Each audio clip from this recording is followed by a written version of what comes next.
Assalamualaikum warahmatullahi wabarakatuh. Bismillahirrahmanirrahim. Alhamdulillahi rabbil alamin. Wa afdalus salati wa atammu taslimi ala sayyidina Muhammadin wa ala alihi wa sahbihi ajmain. Rabbi shrah li sadri wa yassir li amri wahlul 'uqdatam min lisani yafqahu qawli. Subhanaka la ilma lana illa ma 'allamtana innaka antal alimul hakim. Allahumma akhrijna min zulumatil wahmi wa akrimna bi nuril fahmi waftah alaina bi ma'rifatil ilmi wa sahhil akhlaqana bil hilm waj'alna mimman yastami'una al-qawla fayattabi'una ahsanah.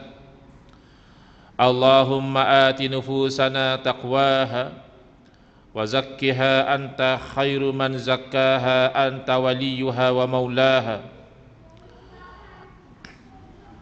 Allahumma arinal haqqa haqqan warzuqna ittiba'ah wa arinal batila batilan warzuqna ijtinabah. Allahumma anfa'na bima 'allamtana wa 'allimna ma yanfa'una wa zidna ilman wa huda. Amma ba'd. Qala Asy-Syekhul Mu'allif Al-Marhum As-Sayyid Muhammad Ibn Alawi Al-Maliki rahimahullah ta'ala wa nafa'ana bihi wa bi'ulumihi fi daraini amin. Al-khasaisul muhammadiyatu wa mauqiful ulama'i minha. Alhamdulillah, muslimin muslimat, hadirin hadirat yang saya hormati, moga-moga kita semua dirahmati dan diberkati oleh Allah Subhanahu wa taala, dan moga-moga kita semua dikurniakan oleh Allah Subhanahu wa taala kefahaman yang baik di dalam urusan agama kita, dan dikurniakan oleh Allah keikhlasan yang mantap di dalam menuju ridha Allah Subhanahu wa taala.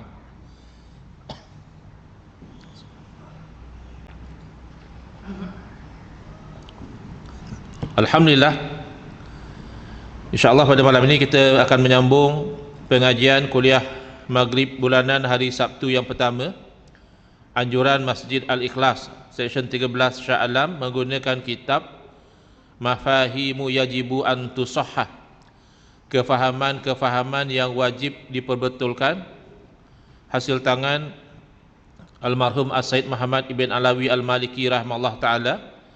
Tuan-tuan yang merujuk kepada kitab terjemahan, terjemahan ke dalam bahasa Indonesia, boleh buka di muka surat 109, 109, iaitu kita telah masuk ke bab yang kedua, kajian kenabian dan urah-huraian mengenai keistimewaan Nabi sallallahu alaihi wasallam. Dan ini menjadi sangat relevan di zaman kita sekarang ini, yang mana ada orang yang mempertikaikan kelebihan Nabi sallallahu alaihi wasallam, sekira-kira Nabi sallallahu alaihi wasallam itu dianggap seperti manusia yang lain, tidak ada sebarang kelebihan.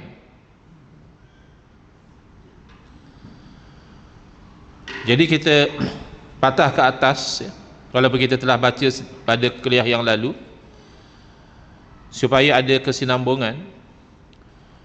Qala al-mu'allif rahimahullah ta'ala, i'tanal ulama'u bil khasa'isin nabawiyyati i'tina'an 'aziman bit ta'lifi wasyarhi wal jam'i wal ifradi bil bahsi, wa ashharuha wa ajma'uha al khasa'isul kubra lil imamil hafiz Jaliluddin As-Sayuti rahimahullah ta'ala.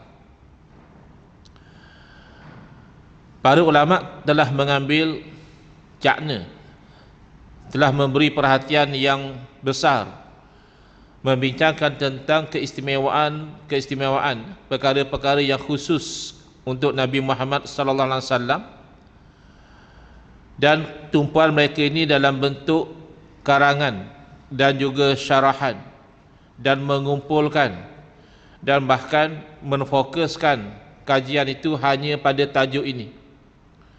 Yang paling masyhur dan yang paling komprehensif adalah kitab Al-Khasaisul Kubra, kekhususan yang agung, ataupun mungkin dalam konteks kita adalah keistimewaan yang agung, yang disusun oleh Imam Al-Hafiz Jalaluddin As-Sayuti rahimahullah ta'ala.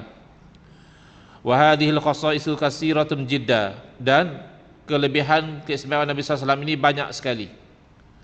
Minha ma sahha sanaduhu wa minha ma lam yasih wa minha ma huwa mukhtalafun fihi bainal ulama'i id yara ba'duhum annahu sahihun wa yara al-akharuna khilafa dhalika fahiya masailun khilafiyatun.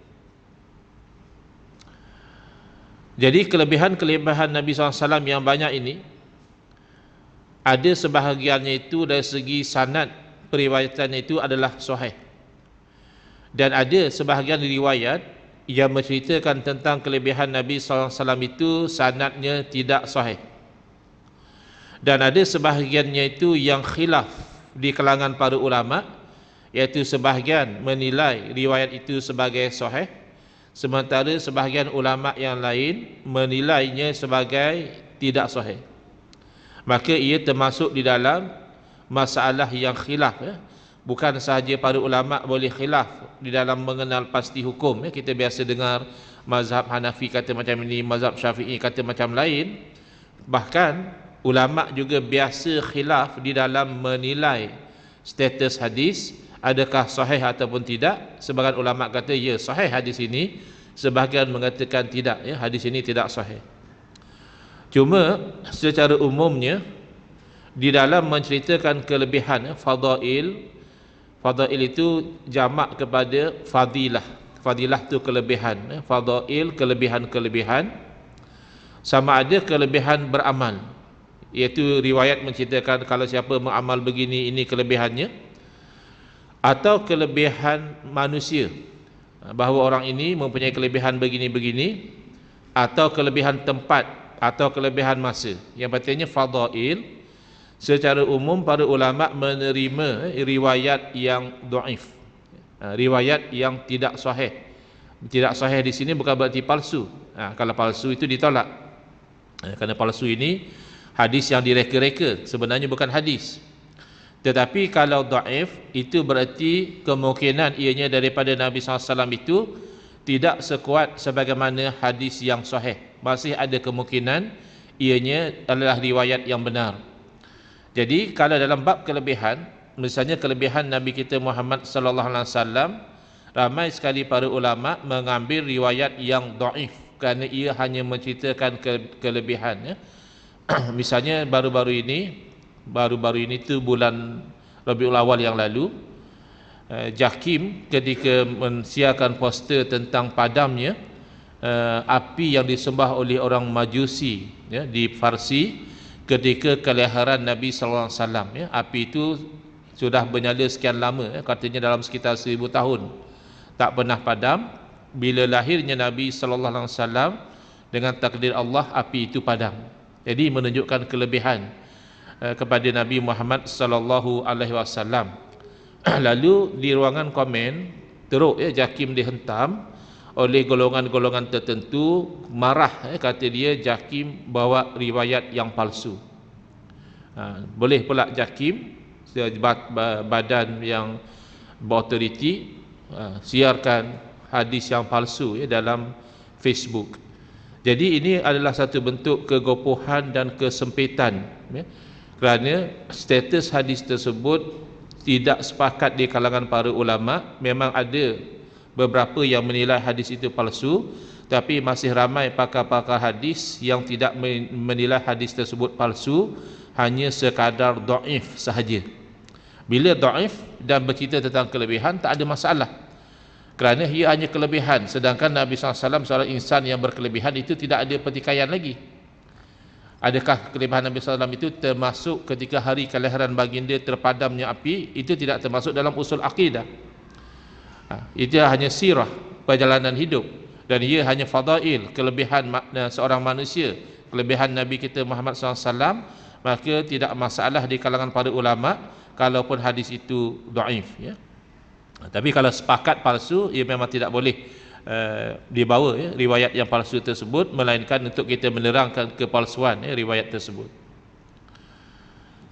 Dan ada sebahagiannya itu ulama tidak seia sekata. Wal kalamu fi hadairun bainal ulama'i min qadimin bainas sawabi wal khata' was sihhati wal butlan, la bainal kufri wal iman. Ya. Jadi sebahagian orang sekarang dia terlampau sempit di dalam isu ini, sehingga bagi dia yang dia pegang itulah yang benar, dan yang dipegang oleh orang lain adalah batil, ya. Yang dia pegang itu adalah iman, yang orang lain pegang itu adalah kufur. Sedangkan perbincangan dalam masalah ini telah lama berlaku di kalangan para ulama, dan ia sekitar benar atau salah, sahih ataupun tidak, bukan antara kufur ataupun iman. Jadi kadang-kadang perkara yang luar dari usul akidah juga nak dibawa menjadi usul akidah. Misalnya satu masa dahulu kecoh, ya, isu adakah Nabi Khidir alaihi salam masih hidup sampai sekarang atau telah wafat, ya, telah meninggal dunia. Isu khilaf. Kenapa khilaf? Kerana dalil tidak jelas, ya. Ada indikasi menunjukkan bahawa Nabi Khidir alaihi salam telah meninggal dunia, dan ada indikasi bahawa Nabi Khidir alaihi salam masih hidup. Jadi ulama khilaf. Dan perkara bukan usul akidah. Berarti kalau satu orang dia percaya Nabi Khidir alaihi salam telah meninggal dunia, tak ada masalah. Dan itu mungkin. Dan kalau satu orang itu percaya bahawa Nabi Khidir alaihi salam masih hidup sampai sekarang juga, tidak ada masalah, dan itu juga mungkin walaupun menyalahi adat, ya. Umur manusia begitu panjang itu khariq lil adah, tapi tidak mustahil. Bahkan makhluk-makhluk yang jahat seperti iblis dan sebagainya juga, kita semua sepakat umurnya panjang, ya. Demikian juga Nabi Isa alaihi salam, kita orang Islam percaya bahawa Nabi Isa belum meninggal dunia lagi, cuma diangkat ke langit, ya, oleh Allah Subhanahu Wa Taala. Baik.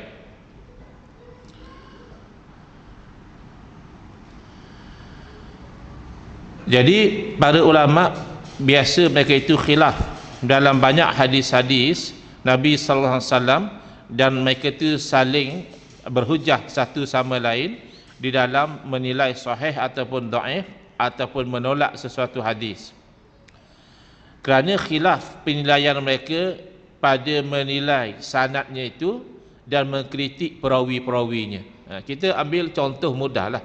Kita di zaman sekarang pun, misalnya kita di office, ada kawan-kawan satu pejabat dengan kita, mungkin satu orang ni, ya, satu orang ni kawan dia cakap, saya kalau dia ni yang bawa cerita, saya tak percaya, bukan boleh harap sangat dia ni.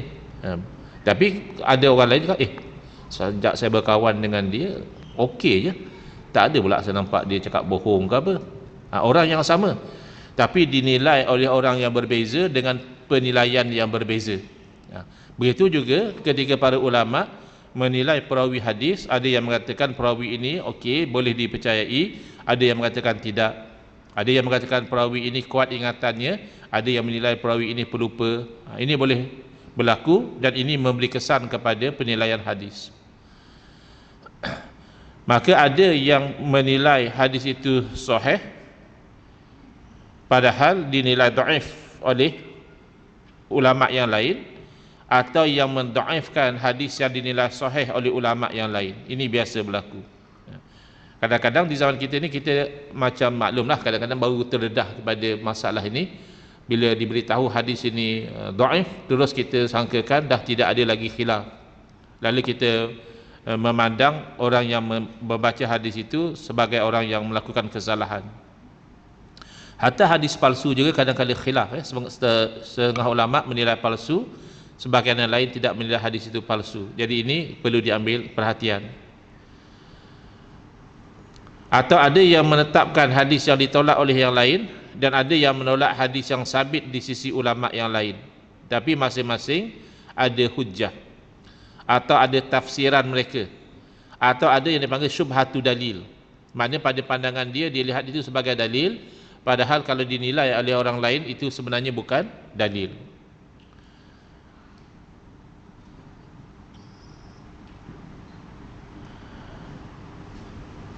Maka telah menjalani jalan para ulama di dalam mengkaji dan meneliti, dan itu termasuk daripada haknya sebagai seorang manusia yang mempunyai akal dan kefahaman, dan ruang itu terbuka, dan medan itu luas, dan ilmu itu tersebar di kalangan umat Islam. Bukan makna kata hanya satu pihak sahaja yang membolot atau memonopoli penilaian hadis ini, tetapi ini ilmu yang dikuasai oleh ramai para alim ulama. Wa qad syajja'a alaihi imamul uqala'i wa sayyidul ulama'i an-nabiyyul a'zamu war rasulul akramu Muhammadun sallallahu alaihi wasallam idh ja'ala lil mujtahidil musibi ajraini wa lil mujtahidil mukhti'i ajran. Bahkan imam kepada orang yang berakal, penghulu kepada segala orang yang berilmu, iaitu Nabi yang agung, Rasul yang mulia, Nabi kita Muhammad sallallahu alaihi wasallam juga menggalakkan supaya para ulama itu berijtihad. Ketika mana baginda salam memberitahu bahawa orang yang berijtihad dan kena ijtihadnya itu mendapat 2 pahala, dan bagi orang yang berijtihad tetapi salah ijtihadnya masih mendapat 1 pahala.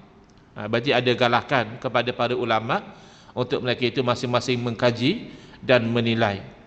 Sekira-kira salah pun masih tidak berdosa lagi, salah pun masih dapat 1 pahala lagi. Berbeza kalau orang jahil. Orang jahil awal-awal lagi diberi amaran supaya jangan berkata-kata sesuatu yang dia tidak tahu. Dalam Al-Quran Allah berfirman, wala takfu ma laysa laka bihi ilmun, jangan kamu ikut apa yang kamu tidak punya ilmu. Bahkan tentang Al-Quran pun Nabi SAW memberi amaran, man qala fil qur'ani bi ra'yihi falyatabawwa maq'adahu minan nar. Barang siapa yang berkata-kata tentang Al-Quran, Al-Quran begini, Al-Quran begitu, semata-mata dengan akal fikiran dia sahaja, tanpa dipandu oleh ilmu, hanya pandangan saya rasa sahaja, maka sediakanlah tempat duduk dari api neraka, waliyazubillah. Jadi beza. Kalau yang ahli digalakkan, sekira-kira salah pun masih dapat 1 pahala. Tapi yang bukan ahli digerunkan supaya menjauhi berkata-kata sesuatu yang mereka tidak punya ilmu. Dan tidak putus-putus para ulama itu berlapang dada di dalam menakalkan, meriwayatkan tentang kelebihan Nabi sallallahu alaihi wasallam, dan mereka memandang kepada kelebihan ini ianya termasuk di dalam fadail. Yatasamahuna ni berarti berlapang dada ataupun tidak strict, lenient. Ulama agak lenient dalam bab nak cerita kelebihan Nabi SAW ini, tak sama di dalam seperti bab nak menetapkan ini halal atau haram. Itu ulama strict. Hatta yang dhaif, bukan kata palsu, yang dhaif pun ulama tidak selesa untuk ambil sebagai hujjah dalam nak kata halal haram, sah batal dan seumpama dengannya. Tapi kalau fadail, ulama lenient kerana ianya tidak bergantung dengan kehalalan atau keharaman. Dan di atas kaedah inilah para ulama membina kaedah mereka di dalam beramal dengan hadis yang dhaif, iaitulah skopnya pada kelebihan-kelebihan, fadilat-fadilat amalan. Selagi mana tidak sampai ke dhaifan sesuatu hadis itu ke tahap hadis yang maudhu', yakni palsu. Kalau dhaifnya itu sampai ke tahap palsu, maka itu tidak diterima, dan tidaklah sampai ke tahap hadis yang batil. Dan itu ada syarat-syaratnya yang diambil kira dalam masalah ini. Dan para ulama juga tidak mensyaratkan pada hadis-hadis yang menceritakan kelebihan Nabi SAW ini syarat sahih dengan makna istilahi, tidak. Kalau kita itu pergi kepada mensyaratkan syarat yang ganjil ini, maka tidak mungkin bagi kita itu menyebut sesuatu pun dari sirah Nabi SAW sebelum kebangkitan baginda dan selepas kebangkitan baginda sallallahu alaihi wasallam.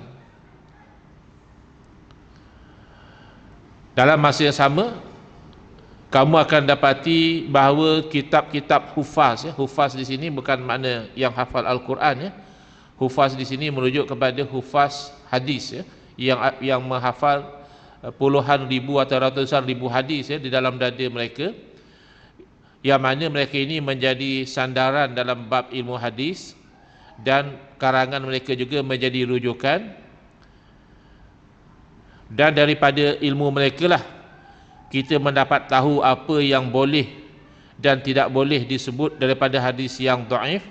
Kita dapati mereka ini sendiri, ulama-ulama yang hebat ini sendiri, kitab-kitab mereka penuh dengan hadis-hadis yang maqtu', makna dari segi sanadnya terputus, wal marasil, iaitu hadis yang mursal, yang tidak disebutkan nama sahabat yang meriwayatkan, hanya daripada tabi'in sahaja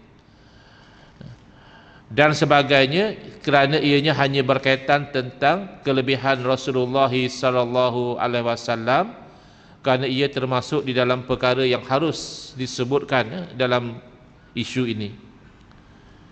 Jadi jangan terlampau excited sangat, wah ini hadis ni dhaif, hadis yang cerita tentang kelebihan Nabi sallallahu alaihi wasallam ni dhaif, itu tidak dilakukan oleh para ulama. Para ulama lenient dalam bab meriwayatkan kelebihan Nabi sallallahu alaihi wasallam. Kata almarhum As-Sayyid Muhammad ibn Alawi al-Maliki rahimahullah taala, kalaulah kita itu merujuk kepada kitab-kitab salaf, yakni kitab-kitab yang ditulis oleh ulama-ulama generasi awal, nescaya kita akan dapati ramai daripada kalangan ulama umat ini dan ramai di kalangan imam-imam fiqh menyebutkan dalam kitab-kitab mereka itu sebahagian daripada kelebihan-kelebihan Nabi sallallahu alaihi wasallam yang ajaib dan yang pelik-pelik, yang mana kalaulah seorang pengkaji itu hanya melihat daripada sudut sanad sahaja, tentulah riwayat-riwayat disebut oleh para ulama salaf itu pun masih boleh dikritik dari segi sanadnya, kalau nak fokus kepada sanad semata-mata.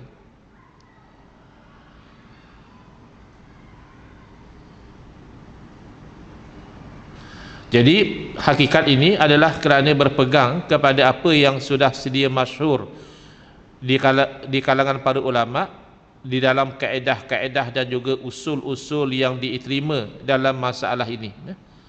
Jadi kaitan hadis dengan kelebihan Nabi SAW ini ada leniency, ada kelonggaran di kalangan para ulama.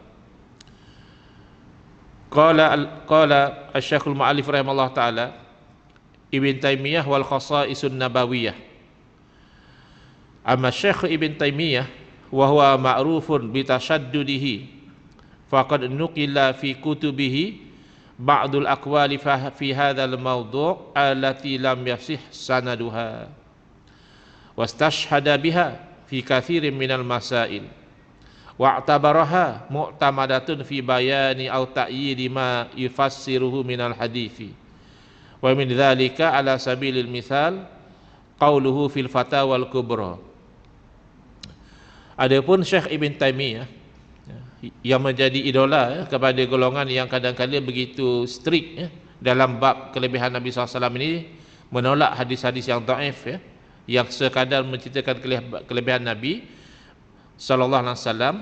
Mereka ini ramai yang mengidolakan, yang kagum kepada Syekh Ibn Taimiyah. Dan Syekh Ibn Taimiyah itu beliau terkenal ada tasyaddud, ada strict dalam penilaian hadis, pun telah dinakalkan dalam kitab-kitab beliau sebahagian pandangan dalam masalah ini yang sebenarnya tidak dari segi sanad tidak sahih.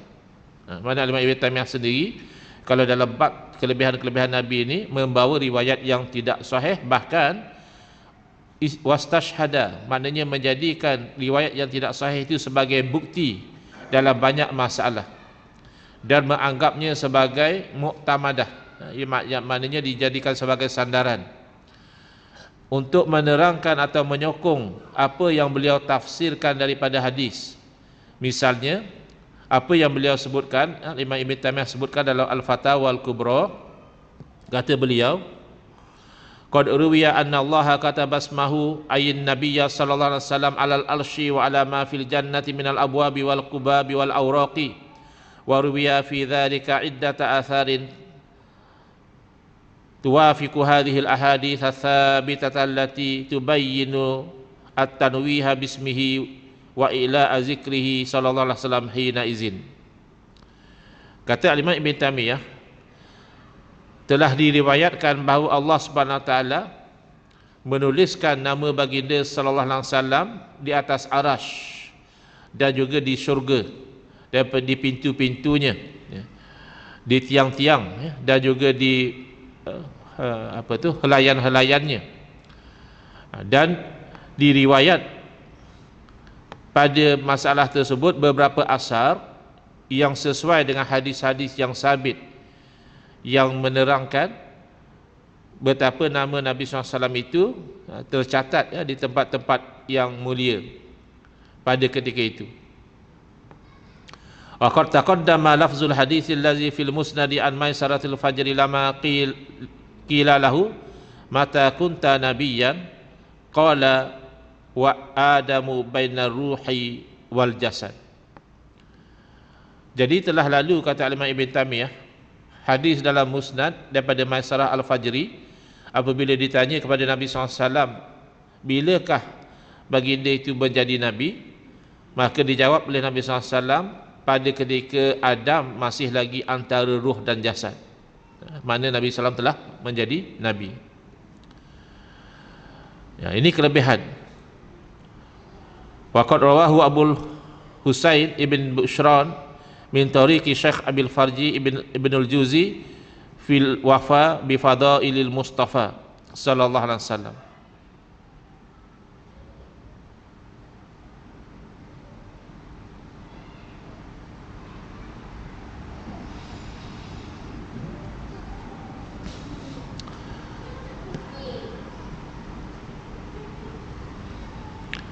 Haddatsana Abu Ja'far Muhammad ibn Amru haddatsana qala haddatsana Ahmad ibn Ishaq bin Saleh qala haddatsana Muhammad ibn Saleh qala haddatsana Muhammad bin Sinan al-Aufi qala haddatsana Ibrahim bin Tuhman an Yazid bin Maisarah an Abdullah bin Sufyan an Maisarah radhiyallahu anhu qala qultu ya Rasulullah mata kunta nabiyya. Jadi diriwayatkan dengan sanad yang disebutkan tadi, Maisarah bertanya kepada Nabi SAW, bilakah baginda telah menjadi Nabi?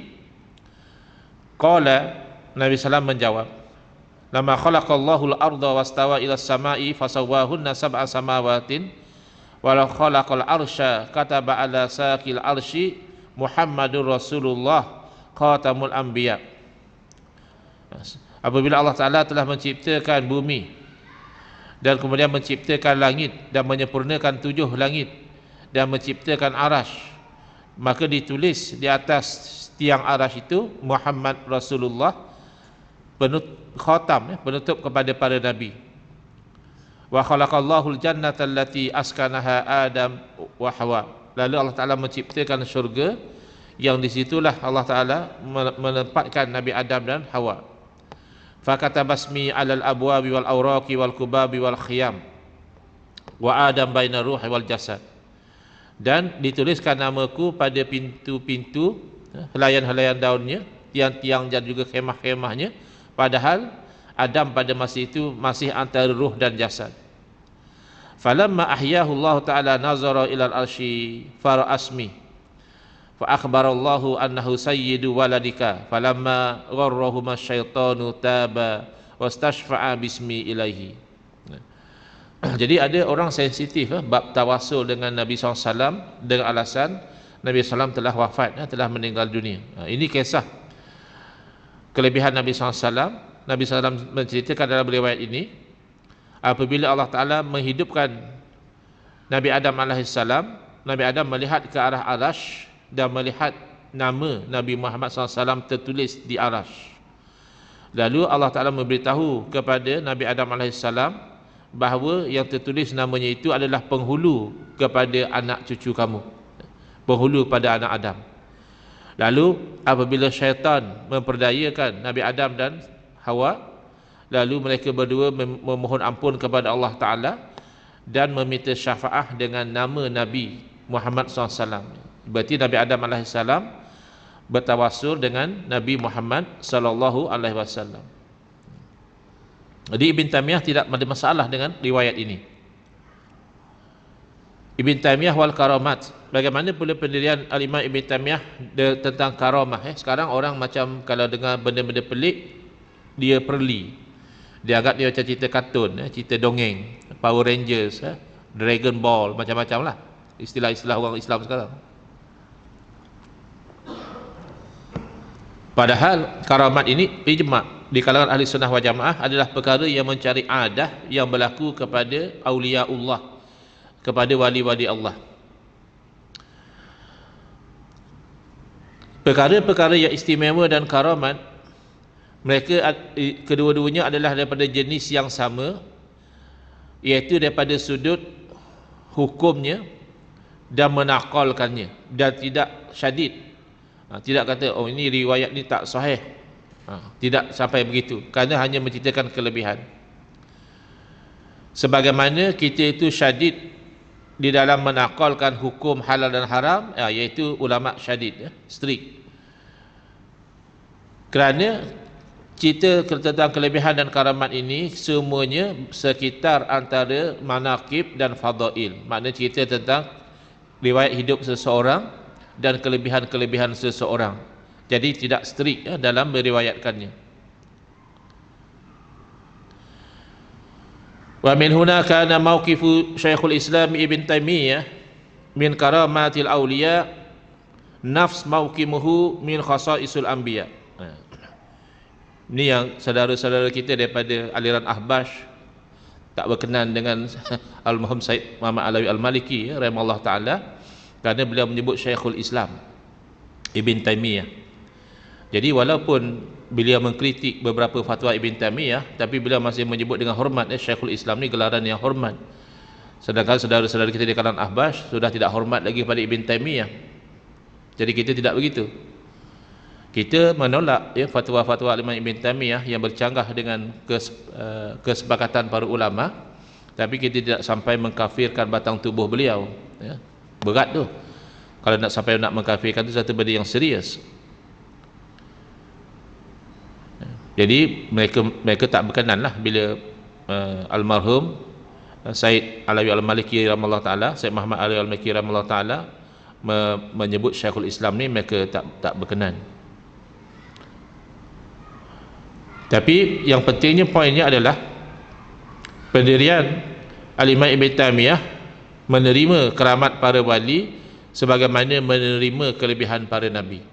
Cuma bezanya karamat ini adalah perkara-perkara yang luar biasa yang berlaku kepada para wali, sedangkan yang berlaku kepada para nabi itu adalah mukjizat. Tapi konsepnya sama, dari segi akal harus, dari segi syarak juga diterima. Wa qad nukila fi kutubihi jumlatun salihatun minal karamati wa khawariqul adat allati waqa'at fi sadril awal. Bahkan dalam kitab-kitab Ibn Taymiyah sendiri telah menakalkan satu jumlah yang agak banyak yang menceritakan tentang karamat dan juga perkara yang mencari adat. Zaman kita ni, kalau kita suka cerita tentang karamat para wali, nanti kita akan dilabelkan ustaz pelipu lara, gitu pula. Macam-macam zaman sekarang ni zaman Facebook, jadi ramai yang bertopeng dengan fake account. Dia senang hati label orang macam-macam, ustaz pelipu lara lah. Jadi kalau begitu termasuk Al-Imam Ibn Taymiyah pelipu lara kerana membawa riwayat-riwayat tentang keramat. Tidak demikian. Walau bahasna an darajatiha wa asanidiha wa tariqi subutiha lawajadna anna minha as-sahiha wa minha al-hasan wa minha ad-dha'if wa minha al-maqbul wa minha al-mardud wa minha al-munkar wa minha asy-syadz. Kalau kita mahu mengkaji, kita ni bukan kita lah ya, mana orang-orang yang pakar dalam bidang hadis, mahu mengkaji tentang darajat dan sanad-sanad riwayat yang dibawa oleh Imam Ibn Taymiyah dalam kitab beliau itu, nescaya kita akan dapati sebahagian daripada riwayat itu statusnya adalah sahih, ada yang hasan, ada yang dhaif, ada yang makbul, bahkan ada yang mardud. Mardud ni mana tertolak. Bahkan ada antara riwayat itu yang mungkar dan ada yang syaz. Berarti Al-Imam Ibn Taimiyah sendiri di dalam menceritakan tentang karamat, beliau tidak strict. Kalau beliau strict, hanya yang sahih dan hasan saja beliau terima. Tapi tidak, bahkan sampai kepada yang mungkar juga ada. Wa kullu zalika fi hadzal bab maqbul.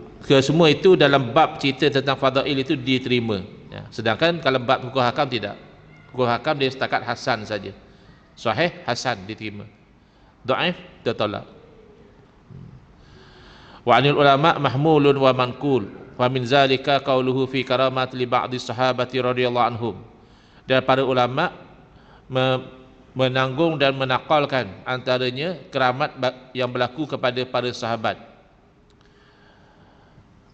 Kharajat Ummu Aiman muhajiratun wa laysa ma'aha zat wala ma fakadat tamutu minal atash. Falamma kana waqtal fitri wa kanat sha'imatan sami'at hissan ala ra'siha farafa'athu fa idza dulu mu'allaq fasharibat minhu hatta ruwiyat. Dah masuk waktu dah, saya terjemah secara laju. Sahabat Nabi Ummu Aiman yang sedang berhijrah dalam keadaan puasa, tidak ada bekal, tidak ada air. Ketika waktu berbuka, beliau melihat ke atas dan ada seperti bekas yang tergantung yang beliau boleh minum. Ini kan khariq lil adah yang berlaku kepada para sahabat. Nanti kita akan sambung insya-Allah dalam kuliah yang akan datang. Hadza wabillahi taufiq wal hidayah. Wassalamualaikum warahmatullahi wabarakatuh. Bismillahirrahmanirrahim. Alhamdulillahirabbil alamin wassalatu wassalamu ala asyrafil anbiya'i wal mursalin wa ala alihi wa sahbihi ajmain. Allahumma shrah sudurana wa asin akhlaqana wa azim ujurana wa nawwir qulubana bi nuri hidayatika kama natarada bi nuri syamsika abadan abada bi rahmatika ya arhamar rahimin. Walhamdulillahirabbil alamin. Amin ya rabbal alamin wal afu minkum.